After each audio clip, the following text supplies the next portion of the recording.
Hi everyone, welcome to the Ask Dr. Lin show where your questions get more thoroughly answered. Many of you come to BAKERpedia.com daily through Google's answer boxes. Why do we appear there? Well, because Google thinks we have the best answers for your commercial baking questions. That's why. So hello there and thank you for joining me. I am Dr. Lin from BAKERpedia, the world's largest resource for technical baking information. And there's no fake news on the site, I promise. Have a burning baking question? BAKERpedia it. Still have more questions? Place any comments on the topics that you're researching on BAKERpedia, and I'll do my best to answer them on this show. All right, here goes. I'm going to focus today's show on pizza, bread, and fermentation, my favorite subjects, and I'm gonna get totally geeked out on it today.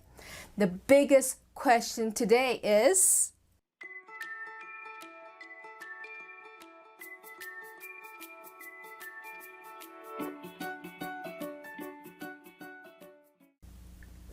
is proofing fermentation, or is fermentation the same as proofing? Most people who aren't trained in bread baking are usually confused by the proofing aspect of the commercial baking process, and this is very common. To really dig in, go to our fermentation page and you will learn the basics of what fermentation is. If this is too much for you right now, don't fret. This is what I'm here to help you for. You see, fermentation is the aspect of taking a microorganism, in this case, yeast, and feeding it a carb. Carbs come in the form of sugar or wheat starch, commonly found in bread dough. So, you give the yeast the carb, it feeds on it, and as a result produces carbon dioxide, alcohol, aromas, and acids, bringing down that pH. That is fermentation in a nutshell. Now, fermentation happens in three key areas in the typical commercial baking process. At the bulk or pre-ferment stage, at the proofing stage, and in the baking stage with oven spring. In the pre-ferment, it can go anywhere from 1 hour or 24 hours as a bigger or poolish. Sponges goes up to 4 hours, and for sponge brew, about 1.5 to 2.5 hours. This is a huge category that gives you an opportunity to produce massive amounts of alcohol and acids on top of the CO2. Don't forget, it also provides the opportunity for the hydration of your protein network.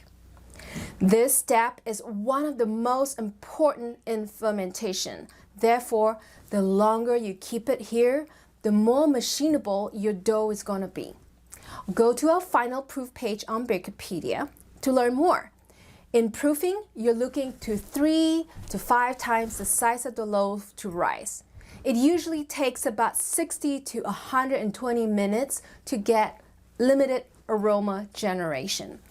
Therefore, it is best to combine the pre-ferment and proofing stages up together to get more fermentation time and to get a better aroma generation. Don't forget, fermentation also happens in the baking process, also known as oven spring.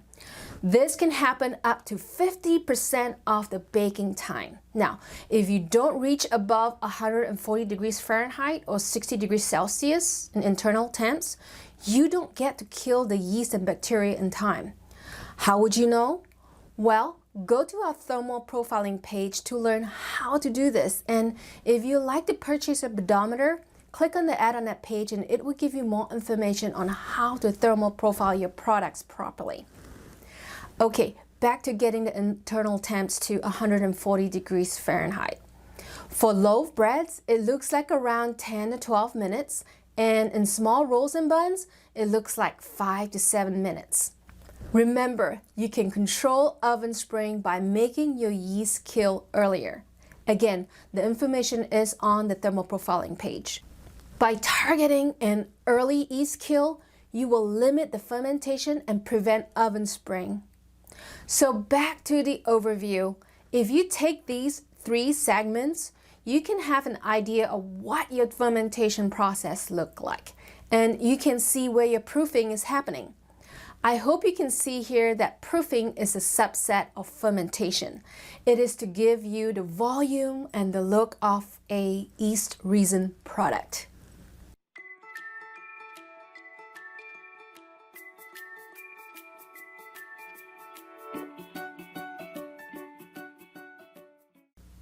You'd be surprised. Some pizza doughs can be kept in the refrigerator for up to 2 days or 48 hours. The key issue with keeping refrigerated pizza dough is its leavening potential. Its leavening potential is being reduced as you increase the storage time. Most quick serve places would use a yeasted system. Now, if you use a conventional yeast, then your yeast would be totally expired by the end of 48 hours. And you may not get as much lift or bubbles when you bake your pizza. If you use a maltose negative yeast, or most of us would know it as proof tolerant yeast, you could possibly get a product that you can still use at 96 hours or 4 days. Yes, 4 days in the refrigerator and still get nice lift and bubbles. What kind of yeast is that? Well, for now, I found this product. This yeast was created to go from 72 to 96 hours. Remember, at this point, there's quite a bit of alcohol and acids produced in the dough. At this level, the structure of the dough is weakened or slack. That is why you would need an additional dough conditioning system. So contact our friends at Lalaman to get this new type of yeast and its dough conditioning counterpart into your formulation. I'll include the link below. Remember, no one's perfect. You can't have all store personnel trained on recording storage times. So the best thing is to idiot-proof the dough and make it more tolerant by using a yeast like FlexFirm.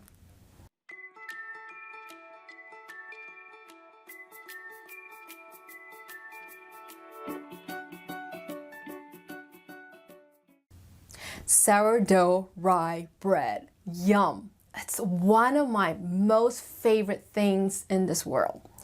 It's moist, it's chewy, and it's dense. If you're not a baker, you may not understand that rye flour has a high amount of panacenes. Panacenes make rye flour absorb more water. Because of this, it competes with the gluten hydration. It could be one of the reasons why the gluten network is not as strong as in a wheat dough. So, rye dough will result in a dense structure and a low volume. Very rarely do we bake 100% rye bread here in the US, and many bakers use smaller portions of rye in their formulation. On this page, you will see a rye bread formula that's typically used in a US industrial bakery with a 25% yeast flour usage, a 4-hour bulk fermentation, and a 40-minute proof time. Not too long a proof because the rye bread will get too slack if you proof longer than that. Why? Well, because the enzymes in the flour attack the panacenes and releases the water, making the dough slacker over time. Now, how can you prevent that slack? Well, you can add more gluten, or our friends at Solange's Mills have a solution. Heat-treated flour.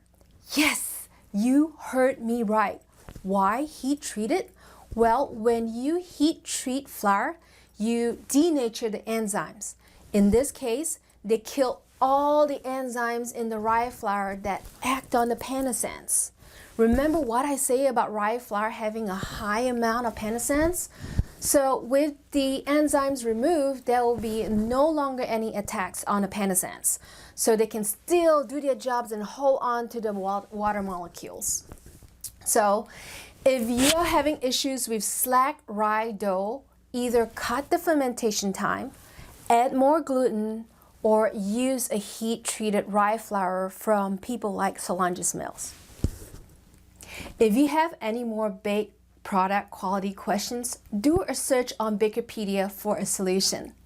Don't forget, we now have a private team of consultants as well.